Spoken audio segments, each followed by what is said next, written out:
اعوذ باللہ من الشیطان الرجیم بسم اللہ الرحمن الرحیم الحمد للہ رب العالمین والصلاة والسلام علی محمد وعلی آلہ وسلم۔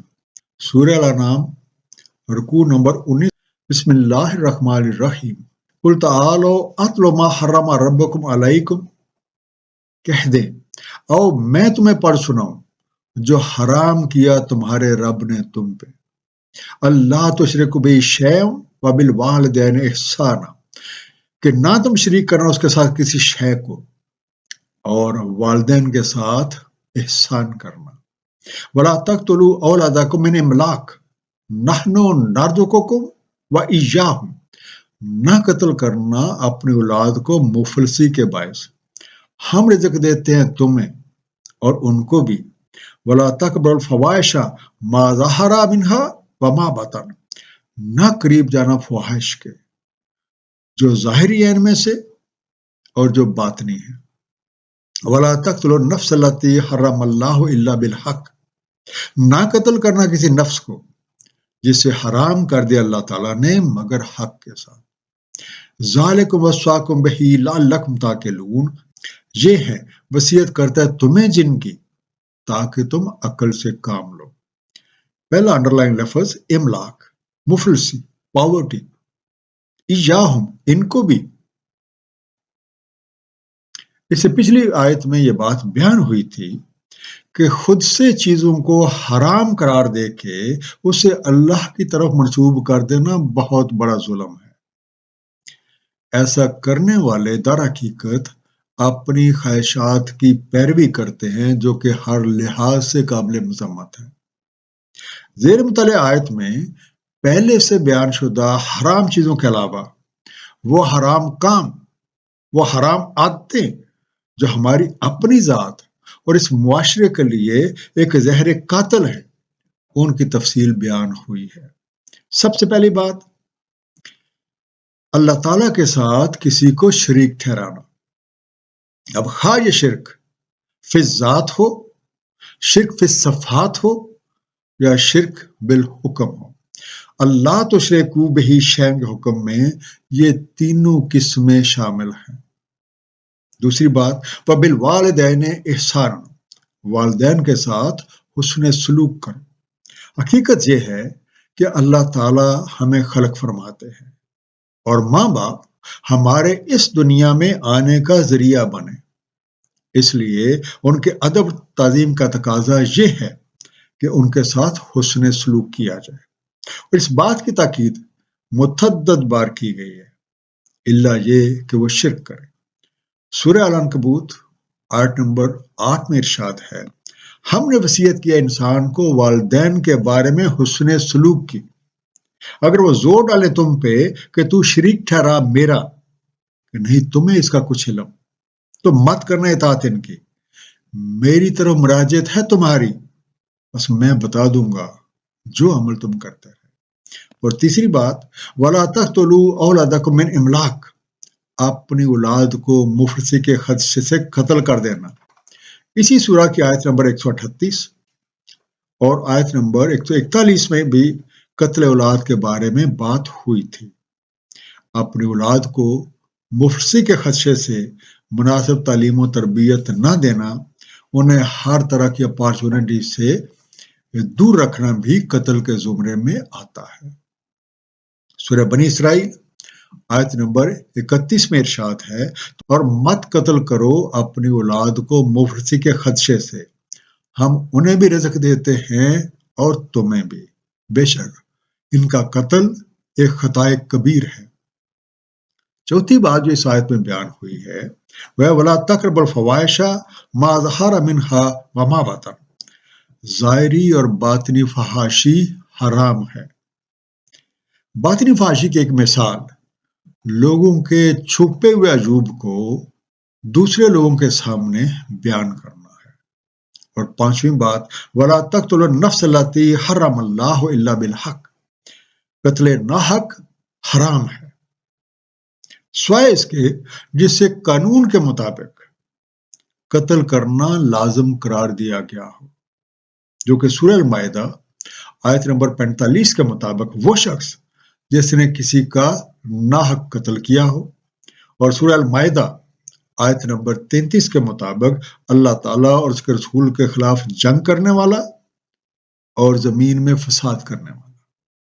لیکن یاد رہے کہ یہ انفرادی کام نہیں ہے، بلکہ یہ حکومت وقت کے کام ہیں۔ وَلَا تَقْرَبُوا مَالَ الْيَتِيمِ إِلَّا بِالَّتِي هِيَ أَحْسَنُ حَتَّىٰ يَبْلُغَ أَشُدَّهُ، نہ قریب جانا مال یتیم کے مگر بطریق احسن، حتیٰ کہ وہ پہنچ جائے اپنی جوانی کو۔ وَأَوْفُوا الْكَيْلَ وَالْمِيزَانَ بِالْقِسْطِ، اور پورا رکھو ماپ اور میزان انصاف کے ساتھ۔ لا نکلف نفسا الا وسعها، نہیں مکلف کرتے ہم کسی نفس کو مگر اس کی وسعت کے مطابق۔ وَإِذَا قُلْتُمْ فَاعْدِلُوا وَلَوْ كَانَ ذَا قُرْبَىٰ، اور جب تم بولو تو عدل کرو اگرچہ کوئی قرابت داری ہو۔ وَبِعَهْدِ اللَّهِ أَوْفُوا، اور اللہ تعالیٰ کے ساتھ عہد کو وفا کرو۔ ذَلِكُمْ وَصَّاكُم بِهِ لَعَلَّكُمْ تَذَكَّرُونَ، یہ ہیں وصیت کرتا ہے تمہیں جن کی، تاکہ تمہیں یاد دہانی ہو۔ اشدہ، سن رشد، سوجھ بوجھ، یا کہہ لیں پورے زور کو پانے، اسٹرینتھ، انٹینسٹی، میچورٹی۔ میزان ترازو کو کہا جاتا ہے، بیلنس، بالقسط، انصاف کے ساتھ۔ اب اس آیت میں بھی حرام کی کچھ مزید تفصیلات کا بیان ہے، اس لحاظ سے چھٹے نمبر پہ جو بات آتی ہے وہ ہے مال یتیم کو ناحق طریقے سے کھا جانا، یا اپنے ناقص مال کو ان کے مال سے بدل لینا۔ احسن طریقہ یہ ہے کہ ان کے مال کی حفاظت کی جائے اور وہ تمام اقدامات کیے جائیں جن کی وجہ سے نہ تو وہ مال ضائع ہو اور نہ خراب ہو۔ اگر کسی بلڈنگ کی مرمت کی ضرورت ہے تو اسے فوری طور پہ مرمت کروایا جائے، اور اگر وہ کوئی کاروبار ہے تو اس کی مناسب دیکھ بھال کی جائے تاکہ نقصان کی راہ پہ چل کے وہ ختم نہ ہو جائے۔ ساتویں بات، ناپ اور تول میں کمی کرنا حرام ہے۔ کیل سے مراد وہ تمام طرح کے پیمانے ہیں جن کے ساتھ کوئی چیز ناپ کر دی جائے۔ ان پیمانوں میں کمی کرنا گویا دوسروں سے قیمت پوری لینا لیکن انہیں مال کم دینا۔ آٹھویں بات جو بیان ہوئی، وَإِذَا قُلْتُمْ فَاعْدِلُوا وَلَوْ كَانَ ذَا قُرْبَىٰ، کہ جو بات بھی کہی جائے حق اور سچ، اس سے مراد گواہی بھی لی جاتی ہے کہ چاہے سچ کی بات کی وجہ سے کسی آپ کے قریبی رشتہ دار کو کوئی نقصان پہنچ رہا ہے یا اس کے مفاد کو ٹھیس پہنچتی ہے، تب بھی سچ کا دامن نہ چھوڑا جائے۔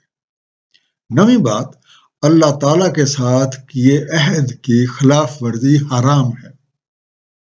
اس عہد کی ایک مثال سورہ الاعراف کی آیت نمبر 172 اور 173 میں بیان ہوئی ہے، جس کے مطابق ہر بنی آدم اس دنیا میں آنے سے پہلے یہ وعدہ کر کے آتا ہے کہ وہ صرف اور صرف اللہ وحدہ لا شریک کی بندگی کرے گا۔ اور اسی کی ایک مثال سورہ الفاتحہ کی آیت نمبر 5 ہے۔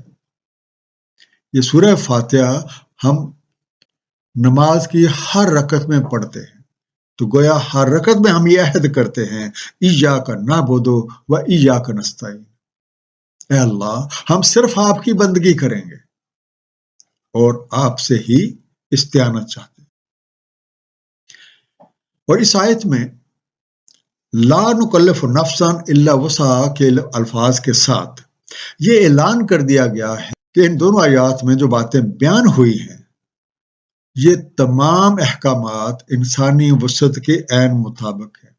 ان میں سے کوئی چیز بھی ایسی نہیں ہے جس پہ عمل نہ کیا جا سکے۔ حرام کی تفصیلات جاننے کے بعد یہ ضروری ہے کہ ہم سب کے سب اپنے گریبان میں جھانکیں، کیا ہم کوئی ایسے کام میں ملوث تو نہیں ہیں؟ وَأَنَّ هَذَا صِرَاطِي مُسْتَقِيمًا فَاتَّبِعُوهُ، اور یہ کہ یہی میری صراط مستقیم ہے بس اسی کی اتباع کرو۔ وَلَا تَتَّبِعُوا السُّبُلَ فَتَفَرَّقَ بِكُمْ عَنْ سَبِيلِهِ، اور نہ اتباع کرنا راہوں کی جدا کر دے تمہیں اس کی راہ سے۔ ذالکم وصاکم بہ لعلکم تتقون، یہ ہیں جن کی تمہیں وصیت کی جاتی ہے تاکہ تم تقوی کرو۔ یہ وہ حرمتیں ہیں جن کی پاسداری ہر ایک پہ لازم ہے، ان پہ عمل کرنا ہی صراط مستقیم ہے۔ یعنی ان احکامات علیہ پہ نبی پاک صلی اللہ علیہ وآلہ وسلم کے طریقے کے مطابق مستقل مزاجی کے ساتھ عمل ہمیں منزل پہ پہنچا دے گا، جبکہ اس کے علاوہ باقی تمام راہوں کی اتباع اصل راہ سے دوری ہے جو منزل کو مشکل اور دور بنا دیں گے۔ ثم آتینا موسیٰ الکتاب تماما الذی احسن، پھر ہم نے دی موسیٰ علیہ السلام کے کتاب تمام کرنے کو جو احسان کی روش پہ ہے، وتفصیلا لکل شیء وہدی ورحمۃ لعلہم بلقاء ربہم یؤمنون، اور تفصیل ہر شے کی اور ہدایت اور رحمت تاکہ وہ اپنے رب سے ملاقات پہ یقین لائیں۔ اس سے پہلے حضرت موسیٰ علیہ السلام کو بھی کتاب دی گئی تھی جس میں زندگی کی اعلیٰ طرزوں سے متعلق ہر طرح کی تفصیلات بیان فرمائے گئے، ہدایت اور رسول رحمت کے فارمولے بھی بیان کیے گئے، کیونکہ انبیاء کرام کی بعثت اور کتب سماویہ کو نازل کرنے کا مقصد یہ تھا کہ لوگوں کو اللہ تعالیٰ سے کیا ہوا عہد یاد رہے۔ انبیاء کرام نے یہی بات یاد دلائی اور لوگوں کو مقصد تخلیق حاصل کرنے کے طریقوں کی عملی تربیت دی۔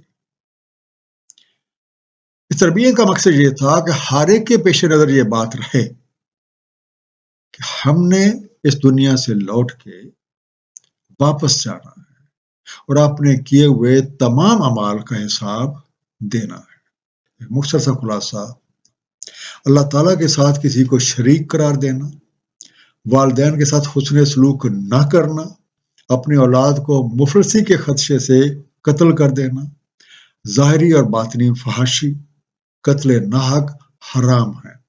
اس کے علاوہ مال یتیم کو کھا جانا، ماپ اور تول میں کمی کرنا، عدل میں سچی بات چھپانا اور اللہ تعالیٰ کے ساتھ کیے ہوئے عہد کو پورا نہ کرنا بھی حرام ہے۔ ان چیزوں سے بچنا تقوی شعاری ہے اور اللہ تعالیٰ کے احکامات پہ نبی پاک صلی اللہ علیہ وآلہ وسلم کے طریقے کے مطابق عمل پیرا ہونا صراط مستقیم ہے۔ ماضی میں حضرت موسیٰ علیہ السلام پہ کتاب نازل کی گئی جس میں ہدایت اور رحمت اور اچھی روش اختیار کرنے والوں کے لیے مقصد زندگی کے اصول کی مکمل تفصیلات بیان کی گئی تھی۔ اللہ تعالیٰ ہم سب کو قرآن کریم کو صحیح طور پہ سمجھنے اور اس پہ عمل کرنے کی توفیق عنایت فرمائے۔ صدق اللہ العلی العظیم، صلی اللہ تعالی علی حبیبہ محمد وآلہ وسلم۔